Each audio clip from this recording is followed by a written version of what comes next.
Welcome to Dead Headspace. You can find us on Spotify, Stitcher, iHeartRadio, Ghana, and all other major platforms, which includes Alexa.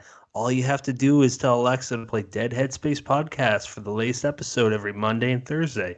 I'm your host, Patrick R. McDonough, joined by my co-host, Brennan LaFaro. Say hi, Brennan. Hello, everybody. And today we are joined by a very special guest. He is the author of Writing in the Dark for our 50th recorded episode. Please welcome Tim Waggoner. Hello, Tim. Hey, how you doing? Doing pretty great, man. I've been really excited to talk to you, dive into your book, amongst other things. Brendan, why don't you go ahead, buddy? Sure. So, Tim, usually we like to start by asking everybody what got you into horror. Now, anybody who picks up Writing in the Dark is going to get a very, very detailed answer in the preface, but I was hoping you'd still be willing to kind of walk us through your journey. Sure, no problem. When anybody ever asks this questions, like regular non-horror fans, they always hope it's some kind of traumatic event, that you had way back in the past that twisted your psyche and turned you into a horror writer. But, for me, I think it was, I've always been fascinating with monsters ever since my dad would sit me on his lap and read dinosaur books to me. And even before I could read, I learned to recognize the shape of each dinosaur's name. So it wasn't reading, but it was kind of like reading. And I was fascinated by the idea that these monsters like actually existed. They existed like in my backyard. And that, in a way, it was kind of like living ghosts, sort of. They were real, but, they're not there anymore. And so it just kind of went from there, I think. My parents let me watch just about anything because back in the, late 60s, early 70s, nothing really bad was on TV. There's no cable. So any kind of monster movie that came on was not, too intense. And so I just fell in love with all of it. That's excellent. So monsters is your thing from the get-go. Now, at what point do we go from the more innocent monsters to kind of the closer to R-rated slashers and the introduction of cable showing you those really truly horrible things? Probably when Halloween came out, the first one, the original one. So that's like, what, 78, I think, maybe. Mm-hmm. Yeah, a friend of it was my sister's boyfriend at the time, took me to a theater, and he's like, "We're going to watch this movie. It's going to be a lot of fun." And I'm like, "It's going to be scary." And he goes, "Watch." And there right in front of us was a row of young girls, and they screamed at everything, and it was just so great to watch it with, with an audience. So, yep, there you go. I think that that probably was what got me into it.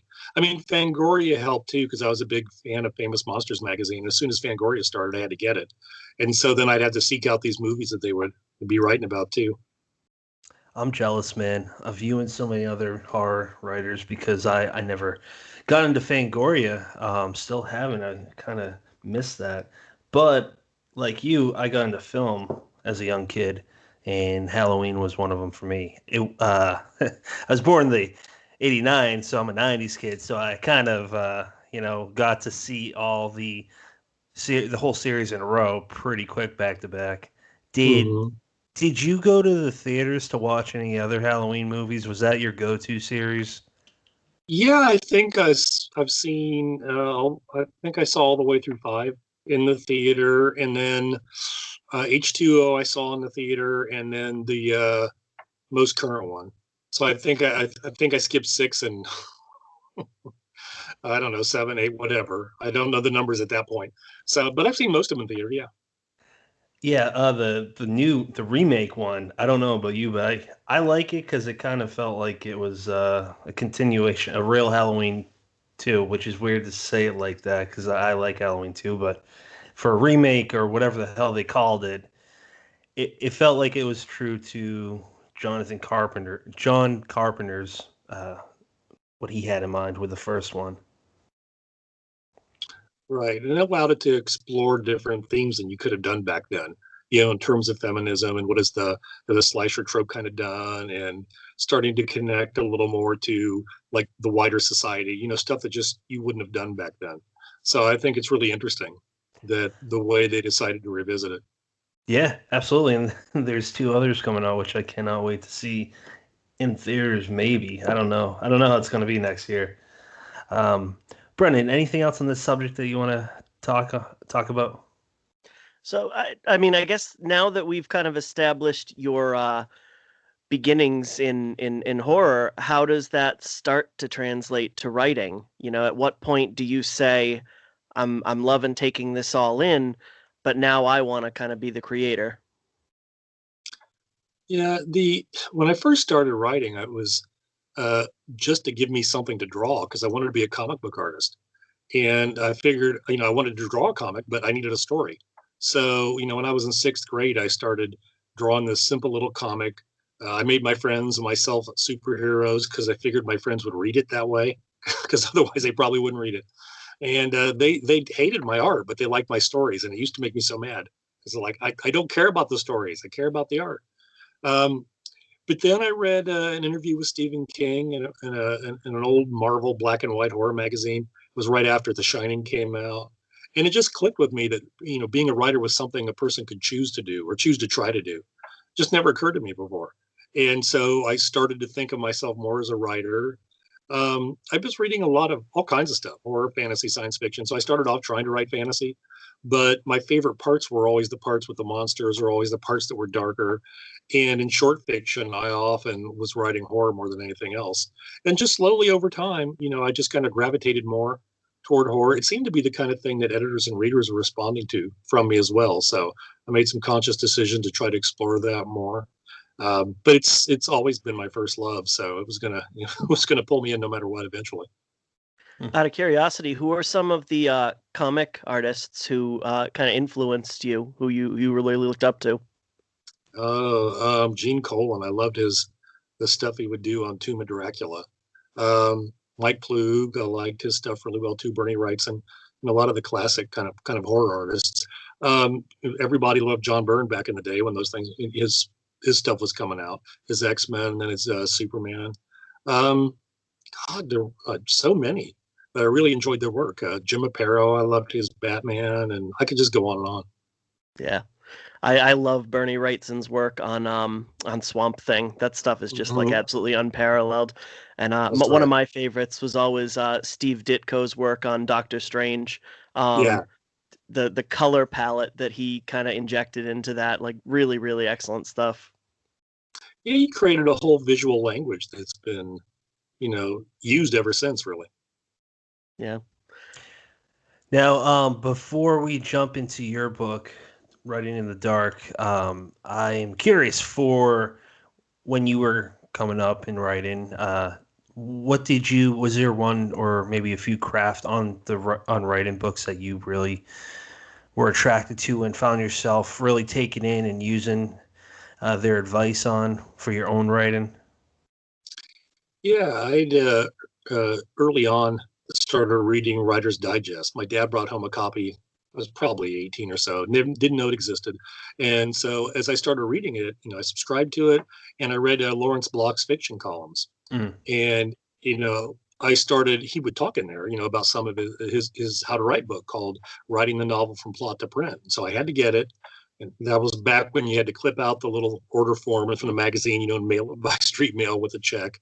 So the book would show up, which was still that way today. It saved me a lot of money because I just got that one click on Amazon to buy as many damn books as I want. Uh, but when that thing came, I mean, it was short, but it was packed full of all kinds of really great advice.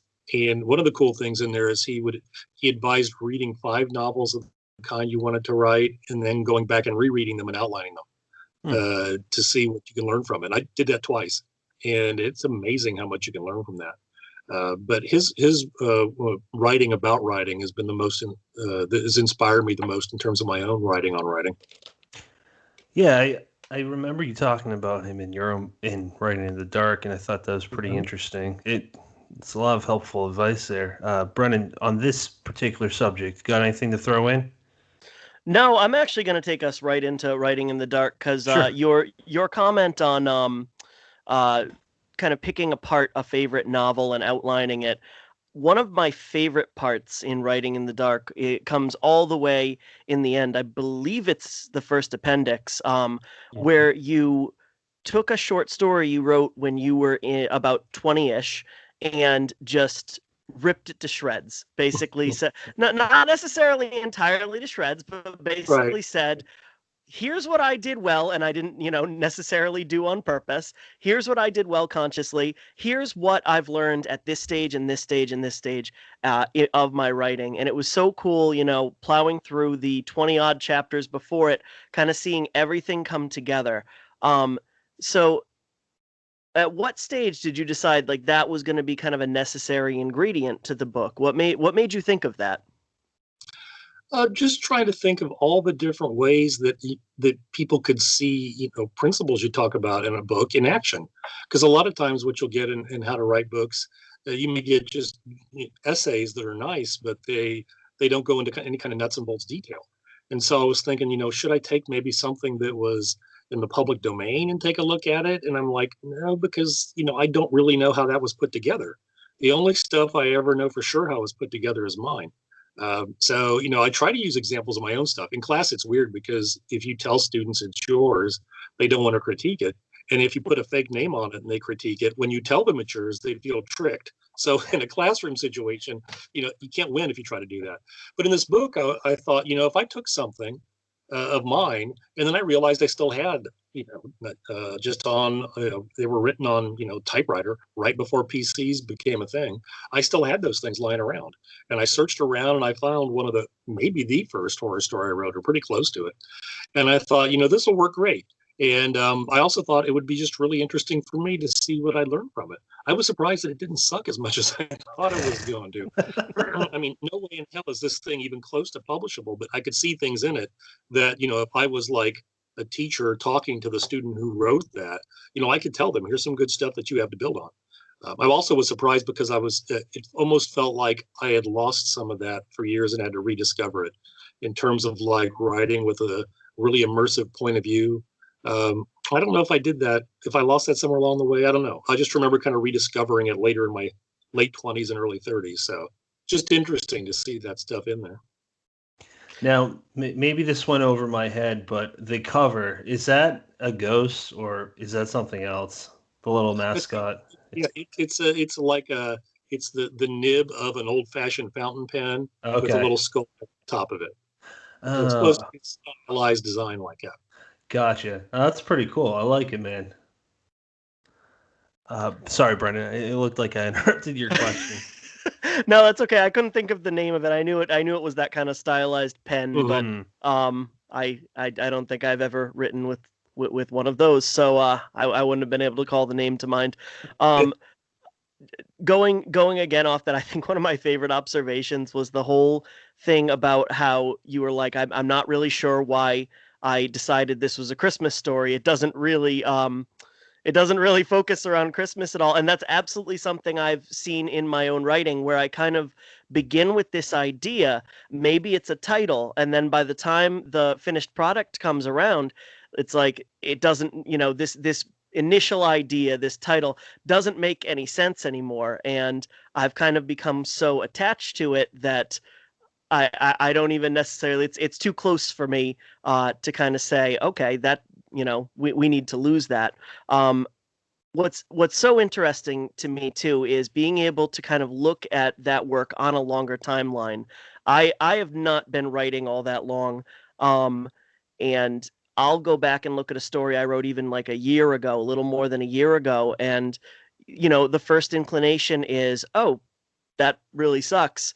But then you can pinpoint things that you did well. And again, maybe they're not even on purpose. Like the whole idea of writing that immersive character. Like I was doing that from a natural standpoint rather than really, really overthinking it.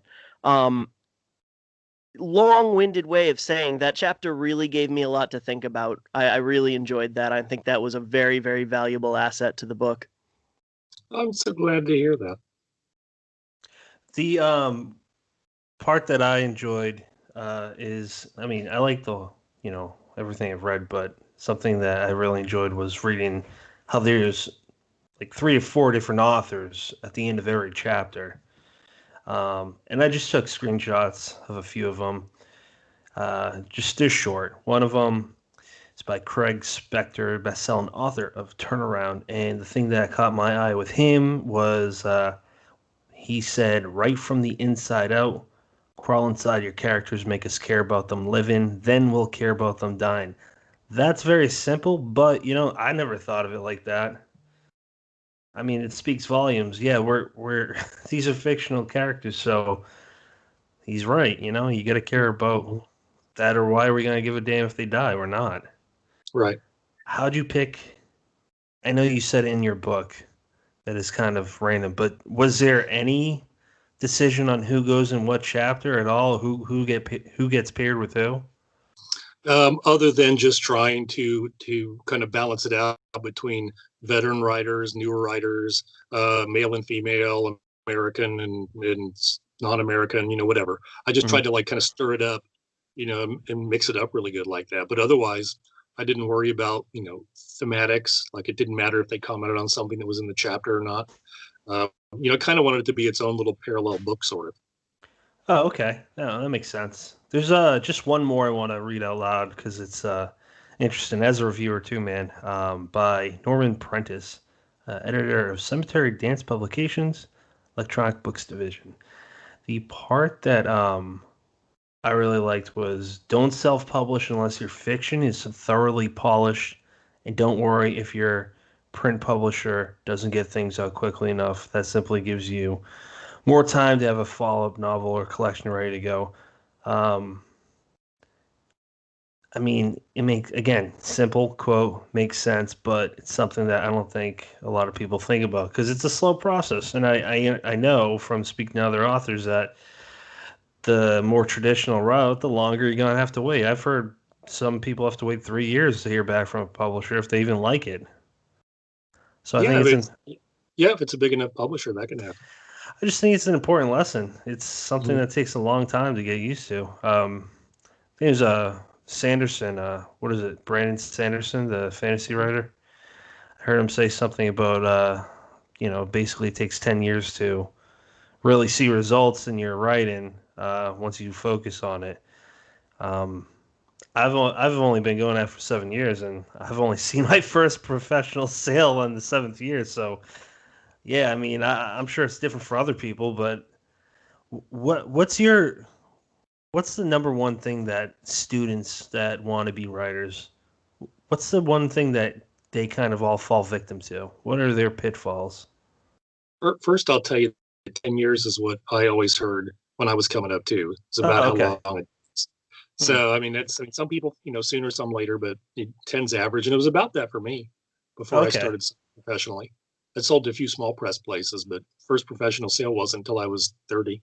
And I Hmm. started writing seriously when I was 18. So, Hmm. so what's no, I forgot your question. What's the one thing that they fall prey to, beginning writers? Is that what you said? Yeah, yeah. What are their, and it could be more than one. I'm sure there is. What Okay. are Well, beginning writers' pitfalls? yeah, it no matter how much we read, most of us take in media through visual means somehow, so it's movies, TV shows, video games. And so we write from a perspective of a passive observer because that's what we are when we take in those media. We're not one of the characters living it.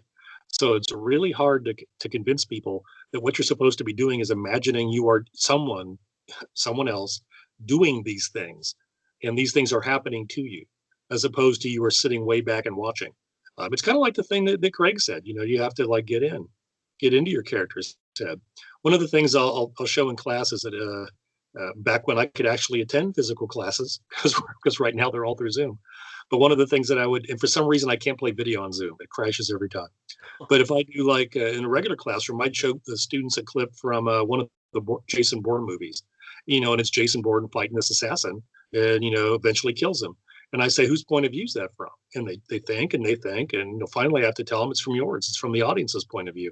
And then I show them a video from a band. I think it's a song. I can't remember the name of the band, but the song's called "Bad Motherfucker," I think. And the video itself is nothing but point of view from like a James Bond spy trying to get this teleport device away from a bad agent or whatever. And it's like we're like the camera would be our eyes basically. And I say this is what you want to try to imagine when you write, and it's so very different. And then the other thing is, because it's visual media that people are so used to, they don't use any other senses. They don't evoke smell, taste, or touch, because movies and TV can't do that. They kind of can suggest it a little bit, like a really harsh sound can make you, like, runs up your back or whatever. So that's like a physical sensation. Some colors might give you, I mean, if it's like a flower, you might think of a scent, but the media itself isn't doing that.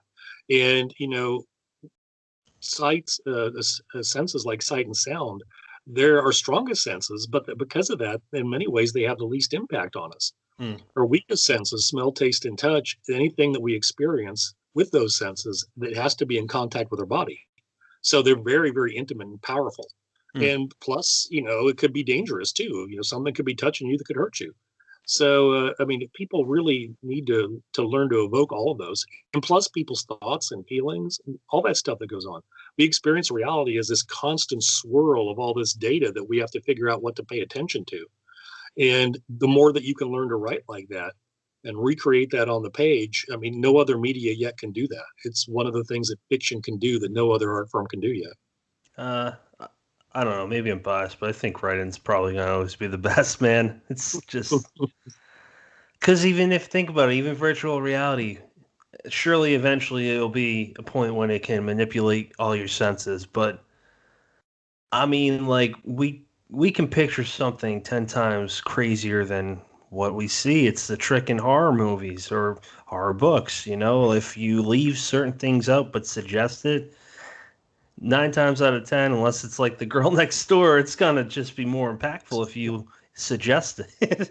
Right, right, and yeah, and it's fully interactive. I mean, you know, uh, I often describe what we do is like composing music. We don't Mm. play the music; we give it to people to play it themselves, and they play it using their imagination. And so they are very highly involved in the creation of that experience. Where with all kinds of other media, you just sit there passively and it's fed to you. I mean, yeah, you're feeling things inside you and responding, but you're not helping to create it the same way as you do when you read. I agree, man. And I don't know if this is a weird analogy, but for me, reading's kind of like a dance. You are the one partner, and the reader's the other partner. The writer and reader just kind of they have to be in sync, or it's going to be sloppy. Yep, that's a great analogy, I think. Oh, thanks. Yeah. Brendan, go ahead, man. Oh, definitely. And I love that composer metaphor. That's so Mm. very true. Tim, I'm glad you brought up the sensory thing. That was another thing that hit me at just the right time. I finished writing my first book probably 3-4 months ago, and I'm doing revisions right now. And I am, since reading that part, finding so many opportunities to put in like multisensory descriptors. And like you said, there's so much opportunity for visual, for auditory, because that's generally how you navigate a story. And what, I'm finding I'm able to kind of craft stronger settings when I kind of bring in a sense that's not going to be engaged before, said event happens and then added into what's going on. Again, just another piece of advice that hit me at exactly the right time. Um, I did have a question for you about. I think it goes back into the chapter on immersion. Um, Mhm. it seemed to me like you spent a lot of time talking about second person narration, and as a rule, that's kind of I don't know if I'd go with panned, but not everybody loves it. Is there a reason you devoted so much of that chapter to second person? Uh, uh, yeah, I write in second person. Not a lot, but I do it for short stories. I've probably sold a dozen of them. Um, it really creates a very interesting effect, which I talk about in that section. It creates a very strange sort of distancing effect, and it really puts readers, it recreates unease for them. And I don't know if that works, if you can sustain it for a novel. I mean, I've read second person novels. They tend to be short, but they're still novels. And I've never tried to do it in novella or novel form. I'd like to someday. Um, but I really think it creates something interesting. I think you can, it, it probably like leans more into the weird than it does horror in a lot of ways. That strange sort of, we're not quite sure what this is or what's going on. But when I write like that, it flows like water. It's my go-to when I'm stuck. I don't know if I could write every single damn story as second person if I wanted to. Maybe I could. I kind of wonder what would happen if I just tried it for a year or something. But I know that not everybody takes to it. I once wrote one of my favorite stories I wrote was kind of a meta ghost story, and I wrote it for the horror writer Charles L. Grant was editing an anthology called Gothic Ghosts. And so I sent him this story in second person, and he wrote back, "This is a hell of a story, but I don't know if this is the way to tell it." And I finally met him like years later, and I told him I wrote this ghost story for you in second person. He's like, "Yes, that was a great story, but that second person really bothered me." And I'm like, he remembered it all that time. And there's just something about it that it just gets under people's skin. So I like to play around with that. Like I said, I felt like you talked about it a lot, but at the same time, I'm almost like in a way I'm kind of partial to it. Now, one of my I'm relatively new to the non Stephen King, non Anne Rice horror scene. And one of the first authors who I guess I didn't even really consider a horror author at the time, that I've always loved is Chuck Palahniuk, who consistently writes in second person and does a very interesting job with it. Like to me, that always I didn't understand the kind of hate it gets. Like obviously, it's not traditional. It definitely strays, and you have to kind of nail down the tone, and it certainly can't work for any story. But I always thought it was kind of an interesting way to tell the story, and I've experimented a little bit with it. I am completely with you. I'm not entirely sure how I would go about writing something more than 5,000 words in it. I think I'd get repetitive and carried away, but it's a really cool way to kind of approach it and understand where the story's going. Mm-hmm. I think it works really good for flash fiction because even if they don't quite take to the voice, the story's over. So I think and since you really can't go into character and other stuff, I think in a lot of ways style has to help carry. Style and concept has to carry a piece of flash fiction. So just seems to me that it works pretty well for that. Yeah.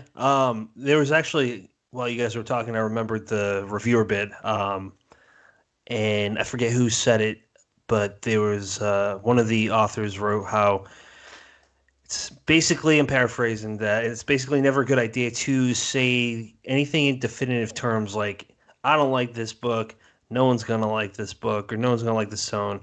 And I'm glad that you brought that up or that you had that in the book because it's important, especially for newer people to read.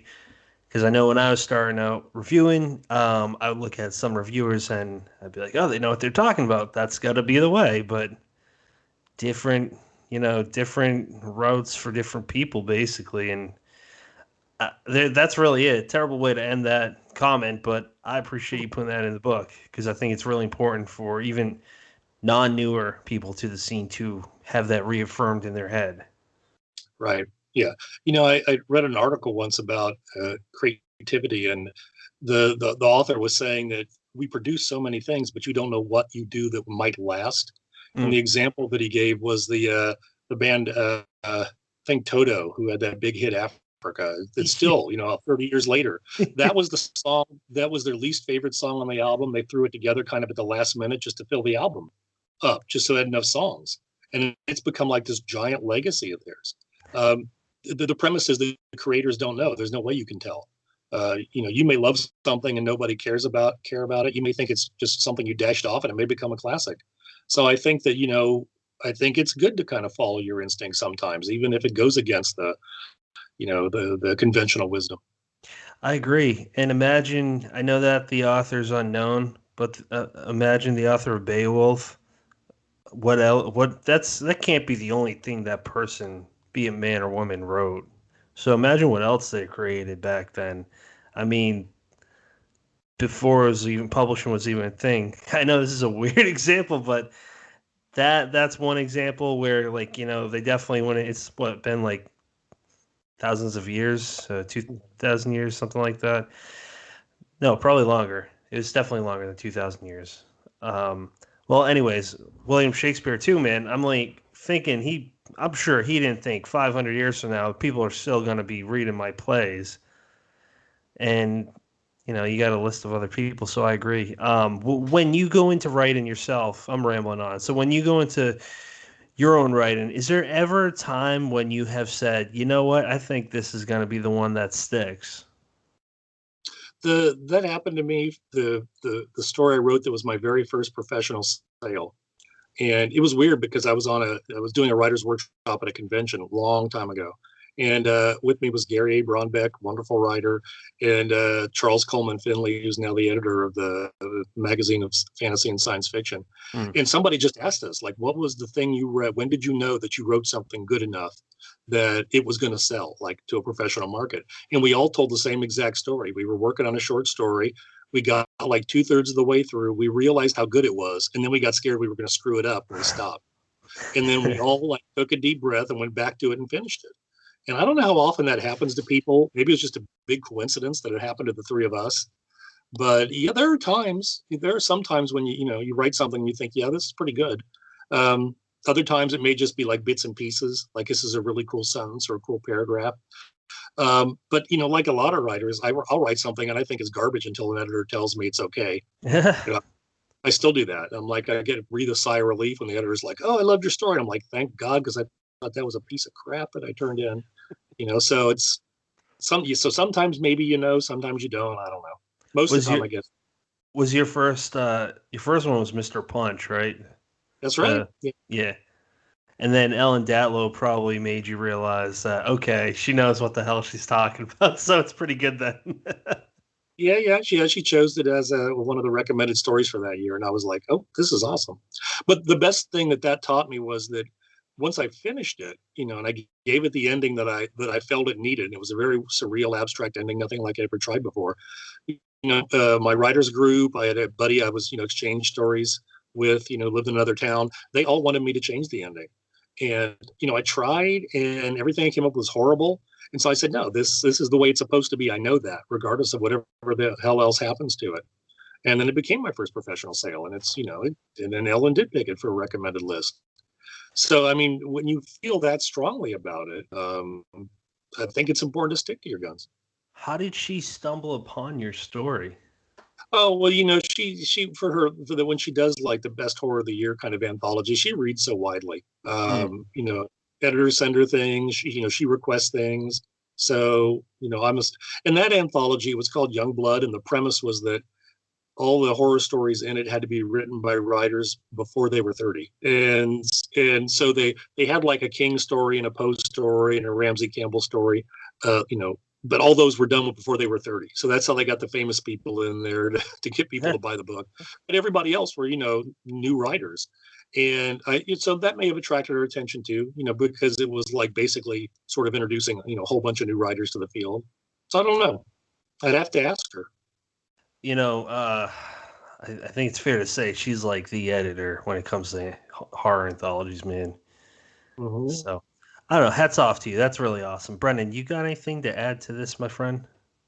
No, I mean, before we kind of move away from writing in the dark completely, I was actually kind of hoping you'd tell us a little bit about how it came together, how it ended up at Raw Dog Screaming, and if I'm not mistaken, is it like an imprint of Raw Dog Screaming? Because I know that Jennifer Barnes and John Edward Lawson put it out, but it has another name on it. Guide dog books. Guide Dog Books is our nonfiction imprint. Uh, Okay. Oh, they have a science fiction imprint called Dog Star Books. So they're all dogs. Dog is the theme that goes through it, but yeah. Um, I pitched it to them at a World Horror Convention. I just signed up for some pitch sessions. I teach a writing to publish class, so I always try to sign up. As long as I've got something to pitch, I don't want to waste anybody's time. But when I got something to pitch, I always sign up to pitch it so I can practice some more and then talk to my classes when I come back. Um, they just, they've put out such good work over the years. By friends of mine, they're such wonderful people. I'd always hoped to work with them, so I was thrilled to pitch it to them, and I was really, really glad that they wanted to take it. And then when I wrote it, I mean, some of it was adapted from my blog. A lot of it was written brand new. The stuff from my blog is revised, but it all poured out of me like water. It was really weird. And when I was done, it was like I couldn't quite remember what I wrote. Like it was automatic, right?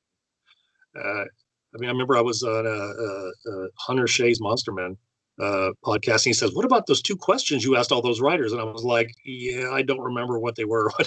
I know I asked writers two questions. What were they?" So it was really weird. It was almost like I just dumped everything I knew about horror writing out of my brain, and it took a little while to fill back up.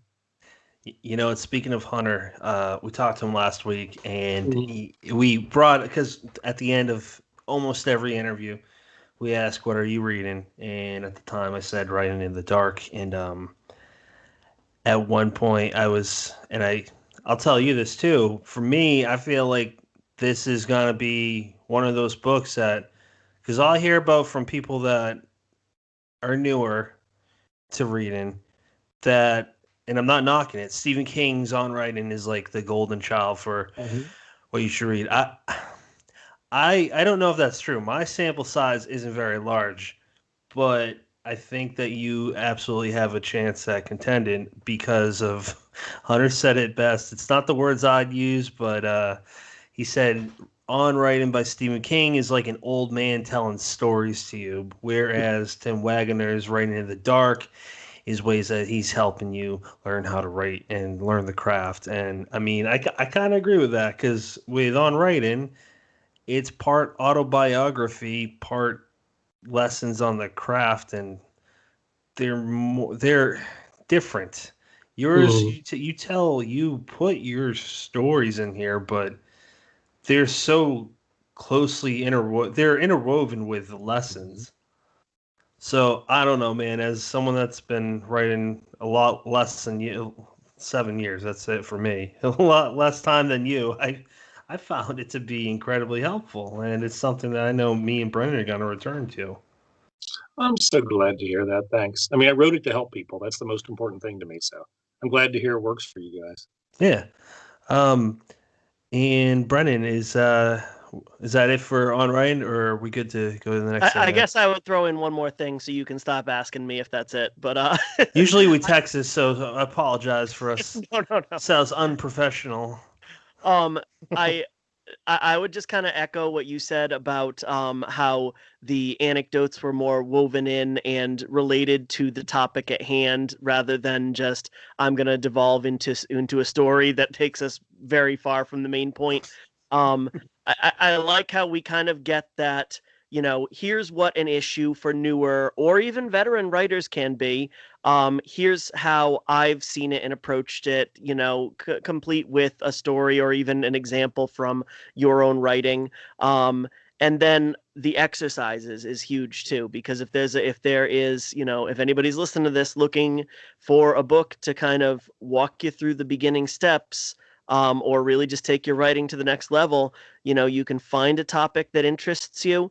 And there's all sorts of stuff that's like, instead of just, again, like you said, the essay format, and you can try this and you can try this. And um, do this third thing, and see what you notice about putting the character in this predicament and changing the viewpoint. And it's just fantastic. And if you were to sit down and use it almost like a textbook, and speaking of, I do love the fact that it literally looks like a textbook because of the size.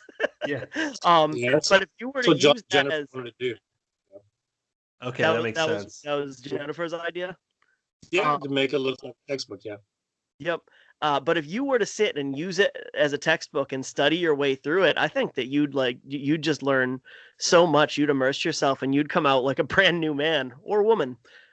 So yes, Patrick, I am ready to move on if you'd like to steer us in a new direction, Captain.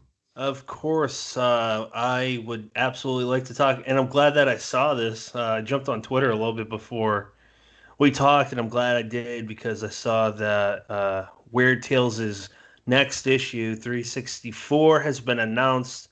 I saw that Lynn Hansen's cover was the one for this. It's freaking awesome. I love it. It kind of looks like it would belong back in the 30s or 40s, where it's this part woman in a dress, part crow or rooster. It fits the title. And then I saw that you're in this issue, Tim. That's exciting, man. Can you tell us about that? Like, how were you approached by Jonathan, or can you tell us anything about the story that's going to be in it? Well, sure. I can tell you that the cover is based on my story. Whoa. So So yeah, you can probably tell us whether it's a crow or a raven then. Yeah. well, it's a bird. I can tell you It's a bird. Okay. Yeah, and it's such a weird thing that you write stuff and then you concentrate on the next thing, and so you kind of forget what you wrote. So when I saw the cover tonight, I'm like, oh, that's a really cool image. And then Lynn had posted somewhere. It's like, oh yeah, I was inspired by Tim's story. And I'm like, well, of course it was. I forgot which story I put in there.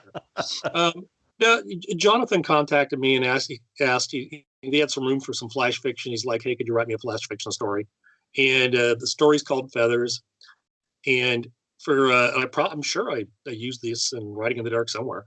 I always talk about like exploring your childhood fears, because they're also unique. I mean, yeah, we're afraid of the dark or spiders, but really little kids can be afraid of the weirdest stuff. And when I was a toddler and my sister was a toddler, one of us was afraid of feathers and the other was afraid of band-aids. And that's what my mom used to tell us. And I can't remember which is which. But when Jonathan asked me, I'm like, okay, finally, I'm going to write a story about one of these damn things, feathers or band-aids. And so I picked Feathers. And so that's the name of the story. And it's a weird piece dealing with bird stuff. The cover gives you a pretty good idea what it's about. I can't remember. It's probably written in second person. I'd have to go look, but I would be surprised since it's a piece of flash fiction. I heard somewhere that writing in second person for flash fiction is effective. Yeah. Yes, I think so. For bird stories, Paul Tremblay wrote one of my favorite Weird Tale stories ever. I hope I'm not butchering the title, but about the birds in his latest collection that came out last year. I don't know if you two read that, but it is pretty damn cool. Yeah, he's a genius. And such a soft spoken guy. It's pretty funny. Big, super duper soft spoken. Now, just last thing about Weird Tales. Do you know when it's coming out? Because I have not seen it. Yeah, November 13th, maybe. Okay. I think something like that. That was the date that Jonathan sent us on an email. Oh, okay. That's next month. That's amazing. Brennan, I have one other book that I wanted to bring up, but I didn't want to interrupt if you had anything else similar, or if you want to segue elsewhere. Yeah, sure. So, Tim, one thing I wanted to talk about is tie-in novels. Mhm. Something that you've kind of made a bit of a business of, and you've written novels for the Alien franchise, for Supernatural, and I have a lot of questions about that. Let's start with, how do you get involved with something like that? Yeah, usually you need to have already published, a couple novels probably, and traditionally publish them, because what editors are looking for is, can you collaborate with editors, and then you also have to collaborate with whoever holds the license for the property. Can you take direction from them, because they own it, so they'll tell you what you can do this with Sam and Dean, or you can't do this with Sam and Dean. And can you hit a deadline? Because a lot of times with tie-ins, you've got like 3 months to write them. One of them I did like in 3 weeks, I think. Because How long was that? Yeah, that was for a novelization I did. It was XXX: The Return of Xander Cage, and I basically didn't sleep for like a week to get it done. But and those things are like set in stone, especially with like novelizations, because they come out 1 week after the movie. So you've got to get it done. And so if you've already published your own novels, they know you in a traditional publishing arena, they know that you can do that. So that helps. At that point, maybe you meet somebody at a conference, maybe you just kind of send them a cold email. Maybe you ask a writer that's published with like Supernatural and say, hey, I'd like to do that too. Can you let me know who your editor is? And if you already kind of know them, have been connected to them on social media for a while, met them at a conference, they might introduce you. If you've written something else for a certain publisher, one of the editors might say, hey, we got a tie-in for you. If you got an agent, they may say, go around and say, hey, my client's interested in tie-in. So there's lots of ways to do it. And sometimes you get a gig just because somebody else bailed out at the last minute. My first supernatural novel, that's how I got that gig. Got another one that way too. So it's all kinds of different ways. And you don't have to be a fan of the property. Nobody ever cares if you know anything about it. Fans hate this, but it's honest to God true. They care that you can write a book. And, they figure if you don't know it, you can learn it. And I've been watching Supernatural since it started. So, and I saw Alien when it first came out. So most of the stuff, I've been a fan of the novelizations I've done. I've seen they've all been sequels. So I'd seen the movies beforehand. So I don't think I've ever had to do one where at least I wasn't, somewhat a fan of the property, but no, they never ask. They don't care. I see that the Triple X one's 336 pages. So you had to get all that done from first draft to ready to get published in 3 weeks. Yeah, and then they cut a bunch of it out because they said Xander Cade's he's a man of action and has no thoughts. He doesn't think about anything. So they took out a lot of the immersive stuff I put in. Follow-up question: how dare they insult Vin Diesel? They also took out a scene I wrote that tied together like the first Triple X movie and the second one with I think it's got Ice Cube in it, and it was basically a zombie outbreak I put in because I wasn't sleeping. I just threw stuff in there. I also almost put in an epilogue where Xander Cage met like his character from Pitch Black. It was just supposed to be a joke or something. my wife talked me out of it. She's like, "There's no way in hell they'll let you." But so it's basically it's like the end of Deadpool where he's just right. Yeah, that's she good talked me stuff. out of it. She was wise. What'd your wife say? Sorry, I was being rude and laughing boisterously. No, I said I told her what I wanted to do, and she's like, "No, don't do that." Said, you are sleep deprived. You are not making the best decisions in the world right now. That's and fantastic. She was right. I imagine a universe where they published that and accidentally, unleashed a Tim Waggoner, Vin Diesel shared universe or something like that. That would be awesome. That would be awesome. Could you imagine that movie? Pitch Black is fucking awesome. Yeah, I love that. When it came out, I first was like, "What the fuck is this?" But it's just so addicting. Vin Diesel's fun. He's I don't know if a lot of people remember this. He's in a lot of movies like Saving Private Ryan. I think that'd be fun, man. I never thought about that. A Vin Diesel universe. I'd sign up for that. Paul Walker. Paul Walker would have to be in it though. That might be a problem, man. So with really any of them, but Supernatural definitely comes to mind because there's a kind of a rabid fan base with that. Did you do anything in that novel that made people upset with you? I could see that being an easy way to go. No, the only thing that I get sometimes if I read reviews, and I try to read them all because I want to learn from them. I know a lot of writers stay away from them, but I think if I can learn something that helps my writing, I want to learn it. But I'll be reading them on Amazon, and one person is like, "Oh, he does the best. His Sam and Dean are closest to the show." And the next review is, "He doesn't know Sam and Dean at all. I don't think he's ever watched the show." And it's, everybody has their own, world in their head, even though it's on TV. I mean, in their head, they have a supernatural. They have a way Sam and Dean are, the way they would imagine a story going.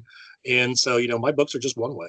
And so you kind of have to, I know that not all the fans are going to like everything, but I've never had anybody email to tell me I was terrible. I've never had anybody at a convention come up and say I did a bad job. So I am sure some people probably think that, but overall the reviews seem positive and the editors keep asking me to write them. So what's been your step favorite? In the right direction then? What's been your favorite tie-in? My favorite tie-in is it's a novelization that got bumped back a year because of COVID, and I can't tell you what it is because I signed an NDA. But it got bumped back almost exactly a year, and that's all I'll say. Can I pretend it's The Matrix? Because that's my dream tie-in, and like you're good writers, so I'm just gonna pretend you wrote it. You go ahead and pretend that. you pretend that. Campfire Macabre. I saw that you are also in that too, and I am happy to selfishly bring it up because we are TOC neighbors, and It's That awesome. man, the table of contents for that, off the top of my head, is like V Castro, you. Wow, I'm drawing a blank. Sonora, I know she's in that. Andy Culla's in Andy there. Call, yeah. There's how am I? I'm drawing a blank on the spot, but there's a lot of big names in there, and it's not even done. He hasn't even announced all of them yet. Yeah, I thought it was really cool how there were the different sections Yeah, of it. So you had like different themes you can kind of choose from. I thought that was really neat. yours is in the woods, right? That's right, and it's in second person too. Everybody's gonna think that's all I ever do. We just happen to be talking about it. I swear I've only done about like less than a dozen stories, and I've published almost 200 stories, and less than a dozen have been second person. I But don't yeah, know. that We've talked a lot about it, so I'm thinking otherwise. I swear. I got a weird question to ask. Mm-hmm. Pops. I mean, I can see for audio listeners, I can see behind Tim. Yep. He's got a big collection on his bookshelves, amongst other things. Godzilla action Yep. figures, that's prominent. I like Pops. I got a few myself, but I want to talk about yours. I think it was yesterday, you posted something, and when this airs, it'll be a week from now. So, from whenever you got it, but you got the Operation. That's The right. guy, the guy in the Operation board game. I didn't even know they had that one. Yeah, I think it's a new one. My wife says I'm addicted, but I'm not. I can stop whenever I want. But I'll cruise through, like, look for the new pops or something, and they had like a several that they did based on like game mascots or whatever. And when I saw that, you know, when that thing came out when I was a kid, it was just horrifying. You got this guy lying there, he's wide awake. He's got these open body cavities, and you're supposed to remove organs. One of them is his heart, like you're going to kill him or something. And then, if you touch the sides, the whole damn thing, makes that horrible kind of, I don't know, It noise, and it all just jumps convulses. and everything. Yeah, it's awful. And so, when I saw that, I'm like, most people wouldn't think of that as a horror image, but that stuck with me all these years. So I'm like, I have to get it and put it with my other horror ones. And in my head, he's not smiling, is he? He looks No, horrified. no. Yeah, he is horrified. And I think they call him Cavity Sam. So it's like body cavity Sam. So it's just like, it's just awful all the way around. Holy shit. If you think about board games and how fucked up they are, if you translate it to adult language or adult Mhm. messages, uh, another one I'm thinking of is Mousetrap, but some people don't give a shit Mhm. because, it's in their words just mice. But yeah, it's a whole, the whole point is to, you know, kind of not get caught, but it's fun too. And I Mhm. don't know, board games and kids cartoons are pretty twisted. Um, Right. I got a new kid, first child, infant, and the shows he watches are the usual like Blue's Clues and whatnot. But there's some in there that I'm like, feel like if you wrote this in a horror perspective, it would have to be some kind of psychedelic induced nightmare. Yeah. Yeah. That's it, As man. you were talking, it occurred to me that somebody could do like a Saw franchise with like board game, these kind of whacked out board game Oh my things. god, So you put somebody on the table for operation, and the hero has to cut something out of them or whatever, and try to keep them alive. that's That'd be great. awesome. I w- Somebody in Hollywood do. I would love that board game. Um, the pops that I got, a few of them that I like is the Big Daddy from the game. My God, it is on the tip of my tongue. I am horrible tonight. The video game where it's under the ocean in Rapture, Bioshock. There we go. Mhm. I got the Big Daddy for that. Winnie the Pooh because I love that cartoon. And then for all you sports fans, I got one from the New England Patriots: Tom Brady, Gronk, and Edelman. So I don't have a whole lot like you, but I could. And there's one that caught my eye: the Washington crossing the Delaware River, Washington and the Continental Soldiers. They got pops for everything, man. Like Yeah. that's not even pop culture. Right. Right. Brennan, how about you take us away from pop talk? You don't want to talk more about Pops? I got I nothing. That's why I'm asking you to take over. I don't own a single one. I think one of my sons has a Mr. Bean one, and I think that's it. I think that's the extent in my house. So, Tim, I want to talk about your back catalog, which is absolutely massive, by the way. Um, so, one thing I like to ask, people who, uh, if we have somebody listening who hasn't read one of your books, there's a couple ways we could approach this question. Um, so let's start with what's a book that you've written that you feel like deserves more attention, that you wish got a little more love? That's a great question. Wow. I don't know. I guess most writers would be tempted to say all of them, right? Um, I did a novella for Dark Regions several years back called Deep Like the River, and I really enjoyed that. And I thought it was a really cool story. It turned out really well. I think that'd be cool if people read that. Um, yeah, so I might pick that one. I also wrote, I did it for Sam Hain, and now it's back out with Crossroad Press since Sam Hain folded. A book called The Way of All Flesh, which was my weird zombie novel where, the zombies are in their own way conscious and they see the world, they see themselves as sort of normal and humans as sort of like demons. And it's just a very strange, twisted, surreal kind of thing. I thought it was so much fun to write and try to do like that kind of take on zombies. And but I think it'd be interesting if more people read it to see what they thought about it. That's awesome. Was I'm Legend an inspiration for that particular book, that story? No, not for that one. Probably I love that book, but probably when the zombies. I mean, when the Cranberries came out with the song "Zombie" originally, because there's a line that says "What's in your head?" And when I first heard that back in the '90s, I was just like, "That's so cool." And Marvel Comics had their zombie character. Those were written when it was written from his point of view. It was always second person because he doesn't have a brain. So I was always fascinated by the second person narration for that. But I just thought that it would be really cool to kind of get into the psychology of what's going on inside there. What kind of world are they trapped in that we might not know about? God, that'd be horrifying. Is that something you do fairly often?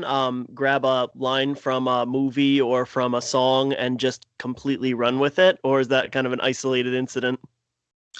Sometimes, if something strikes me, I'll just type it into like a notepad on my phone. And sometimes I don't remember where I heard it from. And then when I'm looking for to start a story or when I'm putting a novel together, novel pitch, I'll just look through that and see which images and concepts are in there. And then I'll use them. And sometimes I just don't even remember where they came from. But yeah, I collect ideas. Years ago, I clipped out a story about a frat house in Ohio State University that had an electric chair on the roof. And I'm like, I want to use that in a story someday. I've never found a place to put it. So, it's you're just like you collect odds and ends, kind of like a junkyard dealer, and eventually, hopefully, make something out of them. Did it have a lightning rod attached to it? Was that power source? It never occurred to me to think of that. That's awesome. Yeah, I think it was just a replica, but nobody knew why it was up there because it's a frat house. People come and go over the years, so they just kind of discovered it up there. Can you imagine if that's how you got in? Just like during rainstorms, you're like, well, we'll let the gods decide on you. Right. If you come back down in the morning, you're in. We've got our story, gentlemen. Yeah, that's good. There you go. Okay, let's start writing. Halloween. Oh wait, Brennan. Oh yeah, no, I got a couple more follow-ups. Yeah, sorry. If you don't mind waiting. How dare you, Patrick? So jumping off that back catalog question. So besides something that maybe you wish got more attention, what about if you have somebody who's totally new to your work? Regardless of I like this kind of story or that kind of story, what is kind of the one book you'd send them to? Probably Necropolis. It's a urban fantasy that is set in a world of monsters, an extra dimensional world. Earth's monsters about 400 years ago left Earth when they saw humanity was becoming very numerous and starting to develop in ways that were kind of dangerous to them. And I have an Earth cop goes through a portal there chasing a suspect. He dies and is resurrected as a zombie. He needs regular applications of preservative spells or he'll rot, so he can't leave. So he just stays and becomes a private detective. And there are 3 books in the series, and I filled them full of everything I loved about monsters and horror, in my life. But even though it's got like a dark kind of edge to it, I mean, it's mostly just harmless fun, and people seem to really enjoy it. It's the like an idiot. I ended the 3rd book kind of on a cliffhanger as I was writing it. An idea. This happens to me a lot where I'm writing it, and the idea for the last scene pops into my head as I get there. And so I wrote this thing kind of as a cliffhanger, and then the publisher decided not to bring out any more books. And so I get emails all the time from people saying, "You've got to write more books." And I'm like, "What happened to him?" Like, if I can find a publisher that wants new ones, maybe someday. But yeah, that one people seem to enjoy pretty well. And it's like the horror aspect of it is not going to disturb anybody, so it's just fun. Is Godzilla your favorite monster film icon? Well, I'm really interested in anytime that you take an icon and you take it through like different permutations, different versions. So I love Mm. like all the different versions of Batman and Superman, the different ways that characters have been shown in movies, and that's happened to Godzilla more than any other, I think. And so Yeah, I love all the different kinds of Draculas, but yeah. So I love Godzilla as a kid, but I'm just really interested in all the different ways Godzilla gets interpreted. I'm not sure if this is if I'm in the minority here, but I really like the 1998 version of Godzilla. I was 9 when it came out, so Mhm. I don't know. Take that for what it is, but I enjoyed it. It was fun. He's over there. I got him over there. He's one of the versions. How I do enjoyed you that movie. It's fine. do you have all of throughout all the decades? I don't think so, but I think I got majority of them probably. There's a I know I've shitload got one of from like every because they divide them into like different categories. Like every few years is a different category of Godzilla, and I know I've got all those represented. Okay, yeah, because I see I got a friend that collects them. There's a lot. Yep. Brennan, Oh, let's talk about Godzilla more. What'd you think about the most recent one? I think it came out maybe last year. I don't know. Bryan Time has no meaning Cranston. anymore. You mean No, the? no, that's the King of the Monsters one. Oh, Oh yeah, I loved it. Lots of monsters, and what else do you need? What else do you Yeah. need? My favorite thing of the monsters you don't get to see too much of. They're just kind of hinted. Those are always fun, especially when they were just names on a map, and it's like, oh, there's this one in Australia, and I'm like, what's that one like? But yeah, it was a lot of fun. The action was great. My wife's not a big horror fan, but she likes movies like that. So it's horror that we can share. So that's kind of fun. what about Um, Cloverfield? yeah, yeah, Cloverfield was great. Yeah. The first one was great. The second one was good. The third one, not so much. I didn't think. I don't even That remember the third. What was the third one? It Paradox, was, right? yeah, it Oh, was that's like right. Yeah. Netflix. Yeah, it had some cool stuff, but they just didn't do enough with the weird, cool, bizarre stuff happening on the space station or whatever. I really wanted to see. I haven't seen it yet. The second one doesn't that have John Goodman in it? Yeah, yeah, Yeah, I it's really guess. good. I don't know how connected it is to the Cloverfield universe. I think they just decided to do that as a marketing thing Mm. to a Mm. movie they'd already created pretty much, but doesn't matter. It's a really good movie.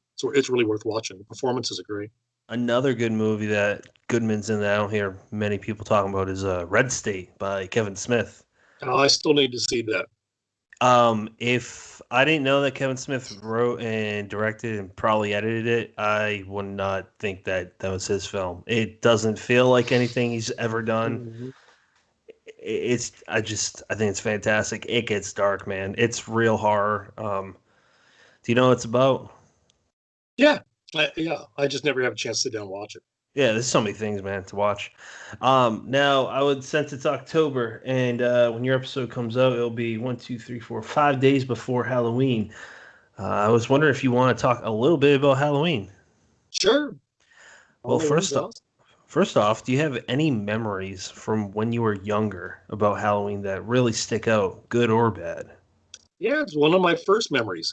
I wrote this as an essay for a cemetery dance anthology called Halloween Dreams 2. This was the second one of those. I was, I was probably less than a year old. I swear to God, I remember this. Wow. My mom put me in like a little pink bunny, like onesie with, with the ears on top. And she carried me to a few houses. And I had no idea what the hell was happening. I mean, there were all these little things walking around within these bizarre faces, and the people would make a fuss over them when they came to the door. When she took me to the door, I remember people making a fuss over me, and I could not figure out what was going on or why they cared. It was just all such a mystery to me. And I don't have a lot of memories from when I was super, super young, but that is one of them that stick with me all these years. That's pretty damn cool. The weirdest thing that's happened to me when I was young, and I don't remember the age, was I grew up in a town called Bridgewater, Massachusetts. Some Mhm. people know it due to the Bridgewater Triangle. People like Hunter Shea knew it, and he's friends with the dude that coined the phrase, which I thought was pretty sweet. But Of course there's he a is. yeah, Yeah, he's into all that. yeah, Stuff's awesome. yeah. So there is a really old prison in Bridgewater, and there was a prisoner that escaped on Halloween. So also I remember it was like my mom and parents were in a panic. They ended up finding him in his like mother's house, and he got arrested again. But it was pretty weird being a kid in my Ninja Turtle uniform, just like, hey, I just want candy. But thinking of it as an adult, like, hell no, I wouldn't let my son out then because I don't know who it is. It's Halloween. It could be Right. anybody. Right. It's Uh, true. It's like, have you ever seen the movie Hellfest? no, what's that No. about? Yeah, it's a slasher movie that takes place like in a big park where they do Halloween. And of course, everybody's in a mask, and so is the slasher. And people expect to hear screams. They expect to see blood, fake blood. It's like the perfect hunting ground. It's just kind of a throwback to '80s movies. It's really good. When did that come out? Like recently? A few years ago, Hell not too long ago. Hellfest, That's Fest. right. Yep, that's right. All right, I gotta look into that. I just read Slash too by Hunter Shea, and Hmm. man, that guy can write a good slasher. Hmm. Uh, as far as Halloween goes, though, is there any traditions that you practice, or is there, as far as your house, kind of a two branch question. Also, your home, do you decorate it? Somewhat a little bit. Um, my family when I was growing up never decorated it a lot. So, Hmm. and you put it all out, you got to put it all away. And in a weird way, Halloween for me is kind of strange because it's cool that the rest of the world catches up with me, but it's like, where's your 365 a year commitment? Come on, to this lifestyle. So, it's almost in some ways like amateur night where it's like everybody's like, yeah, yeah, sure, you're scary, I get it. And so, we have like every year I buy a couple more little props that we put out, or skulls, or something fun like that. Some things the kids remember because my girls are both in their 20s now, Hmm. but some stuff they remember from when they were little. When they were really little, I didn't have anything too scary because I didn't want to. You have to be careful how you introduce that stuff to little ones. So no, I don't think I have any particular traditions like to give out candy to trick or treaters. I have no clue if anybody's coming this year, if they should come, or Yeah, I don't know. We may just put out like bags of candy in a bowl out there and let people take it if anybody comes up. We haven't decided yet. So yeah, no, I'll watch even more horror movies throughout the month if I can. Revisit some of my favorite old ones. Like for 1 year, I might go through all the old,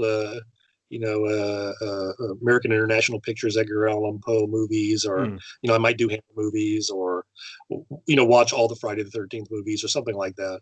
That I might not normally do throughout the course of a year to celebrate, Hmm. but yeah, nothing very big.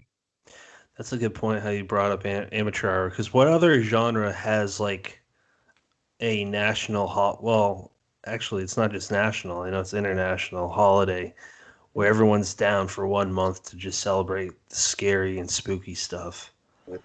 But it's not just that. It's the only holiday dedicated to the imagination because you can dress like anything. It doesn't have to be scary. You get a Mm. chance to role play, and That's true. uh, the scary stuff is fun and it sparks your imagination. But Hmm. that's the coolest thing about it. Every other holiday has real specific rituals you have to follow. But besides trick or treat, Halloween doesn't. You dress up and then there's trick or treat, and then you can do whatever the hell else you want for Halloween. So it really is, it really feeds into people's imagination or feeds off of their imagination in ways the other holidays just do not. That's true. Christmas, that can go many ways. And then Thanksgiving's a little controversial depending on who you ask, and then Valentine's Day, you usually spend a lot of money on meals that usually cost half the price at restaurants. Right. And there's the stuff about it being like a manufactured holiday by like the greeting card companies and people Well, talk. So yeah, but they don't do that for Halloween. no, the only other fun holiday in my eyes is St. Patrick's Day, being a guy that grew up in right near Boston. So There you go. I do love the fact that it's really the only other holiday that I can think of besides Christmas that, it falls on a particular day, but you really get the whole month. As soon as that calendar flips to October, Mhm. and for us in the community, let's face it, we hit it, sometimes mid or beginning of September. Um, Right. we're if not January 1st. And it really spans that whole month that it's, all of a sudden acceptable to leave the house in a Jason Voorhees shirt or something like that. But I'm kind of with you though. Decorating here is typically sparse. We might put up those, cobwebs with the glow in the dark spiders or something fun like that. But we'll be at Lowe's or Home Depot and we'll see the 20-foot tall inflatable werewolf, and then we'll see the price tag and realize that we'd also like to be able to pay the electric bill this month. And it's good for those houses for going all out. I just don't have that in me. Yeah. No. Same. I mean, I tried it when my girls were little, but like putting up the Christmas lights is really a pain, and so yep. I brought my son to check him out, and he liked them. And then the one that wasn't scary, it was an animatronic. He just started losing his shit. I'm like, okay, let's walk away from that. I don't want to scar him before he's one. I would like him to be into horror. Do your girls like horror, or are they readers? Yeah, my oldest likes to read, and my oldest likes to. She's 25. She'll watch horror movies with me. Hmm. Youngest, not so much. She's more visual. She's happy to watch a horror movie, but she doesn't have any special, liking for it. Okay. Brendan, why don't you hop into one of those questions that we ask our guests towards the end of every show? So Tim, what do you have coming out either later this year or early next year? I mean, we just put out Writing in the Dark, so I'm kind of being a pain Mhm. in your ass here, but you've done a lot of stuff with Flame Tree. Forever House was really, really a cool book. Oh, Kind of hitting that elder cosmic god. It kind of defies description, if I'm honest, but it was that's a good thing because I can't compare it to another book I've read that hits the exact same notes, and it's absolutely freaking brutal at the end. yeah. Yes, it is. That was one where I had to make the. Let's see. I'll show it to you. I had to make the cup of death right here. I don't know if you can see it.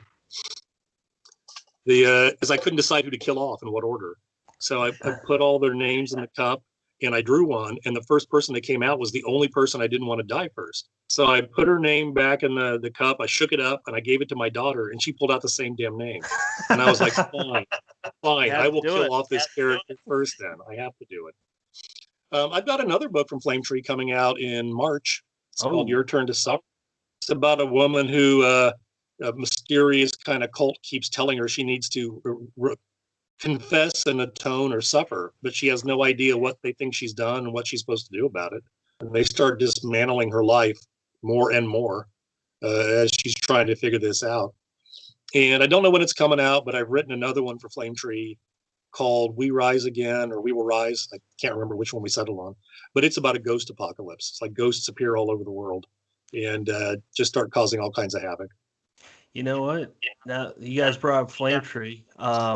Me and Brennan have an ad in the beginning that will run before this episode starts. But just a reminder, look out for the information that we provide in the beginning of the episode before we talked with Tim about Flame Tree's Live and Spooky, their first creepy carnival that's out October 30th, 4 p.m. Eastern, 8 p.m. British time.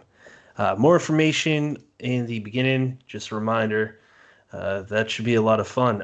Actually, I don't know this, Tim. Are you going to be a part of that in any way? Because there's a lot of Yeah, names on yeah, there. Okay. yep. Gonna be Hunter and I and I'm trying to remember who else. A couple other writers. We're going to be doing a panel on horror movies, I know V. talking about movies. I know John, Violet Castro will be there too. yeah, yeah. So there are going to be a lot of people. It's going to be really Looks cool. like Doing all John kinds of different things. Everson and J.G. Fairdy. That's right. That's right. Oh, okay. Oh, okay. Love Yeah, yeah. I see that panel horrors. now too. I'm reading it. That's exciting. Yeah, that'll be a lot of fun. Flame Tree Press is a really man, I'm glad I got to kind of bump into them last year. I don't know, they're exciting. They're one of the, everyone's got their favorite writers, editors, publishers. I'm gonna just say they're one of my favorite publishers as a fan of reading. Mhm. And I mean, they got big names to smaller names, and we talked with Vila a few months ago, and speaking of Violet Castro, and she's got a really exciting book coming out next year through them. Yeah, I'm looking forward to it. Yeah, man. Now, did he answer your entire question there, Brennan? Were you looking for more? Yes, he's good. He's good. No, Is he okay? actually, I'm just messing with you, Tim. And that the Ghost other thing Apocalypse book. other That thing sounds I've got really coming out is that, yeah, hopefully it'll be good. We'll see. I hope people like it. I haven't heard Hopefully from Don yet, so well, I don't know. Like I told you, until my editor reads it and tells me if it's not a piece of crap, I don't know. Especially because I just, I experiment a lot when I write novels and try all kinds of weird stuff, and I never know if it works. But I'm also looking forward to that novelization coming out. I assume next October, and I'm looking forward to being able to tell people that I wrote it. I'm like so excited about it, but that's the way it goes. Yeah, speaking of Don, Hunter had some interesting stories about him, man. He sounds like a pretty fun guy once you start talking to him.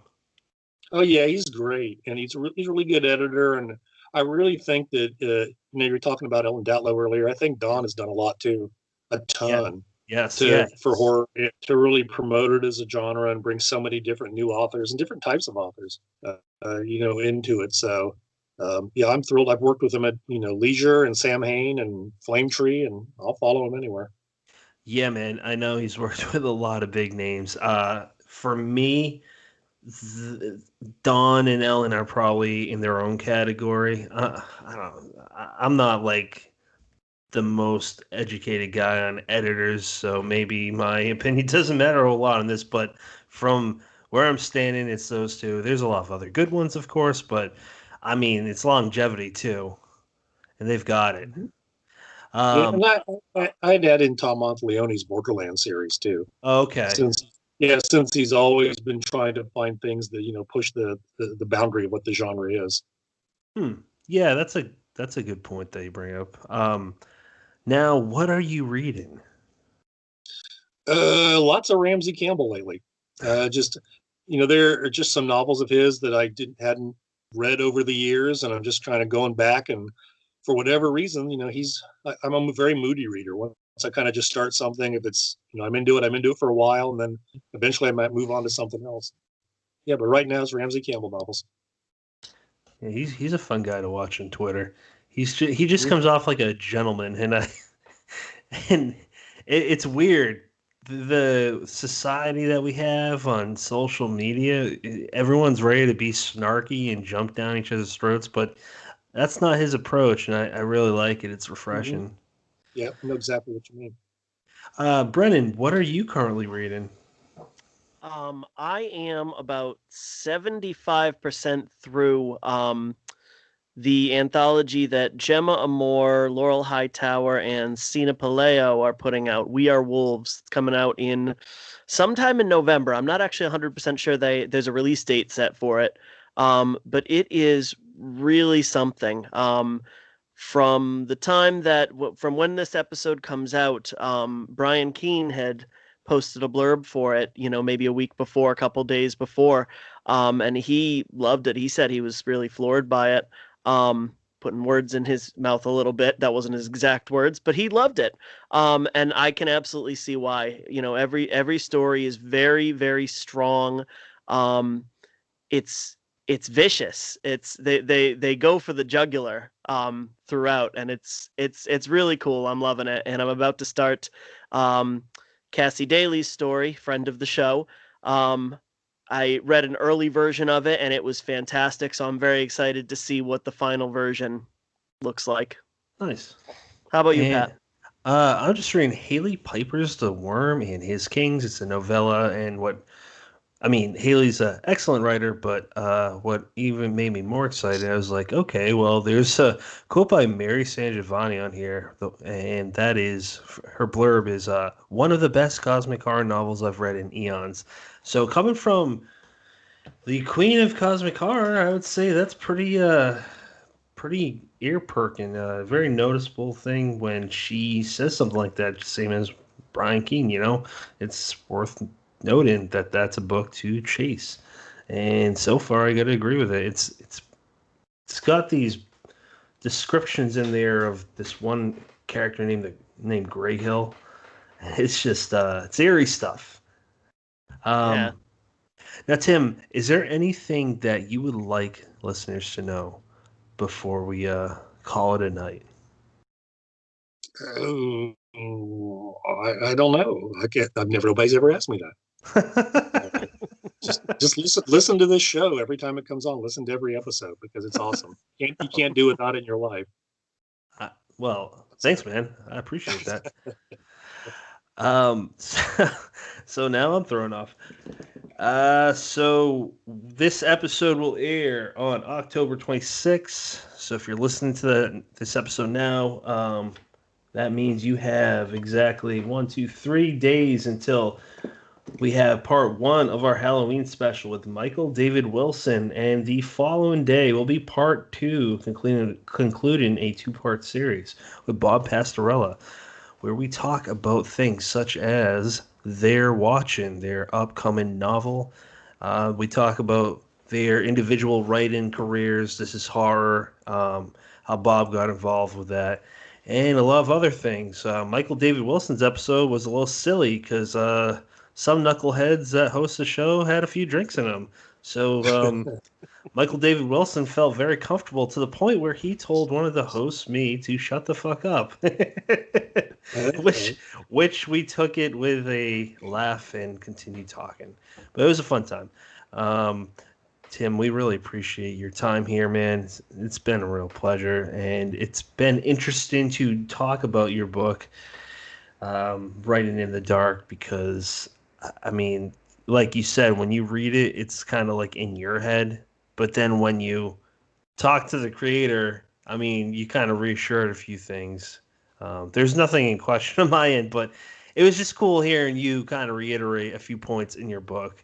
I think it's really helpful. I meant what I said. I think it's going to be one of those go-to books for on the craft writing. I gotta say thank you for doing that because the more books on the craft, the better. The better books that will come out in the future, I hope, from it. So I thank you for that. And Brennan, thank you as always for being my co-host. Listeners, thank you for participating in this show again. You can follow us on Twitter at dead_headspace. Have a good night, everybody.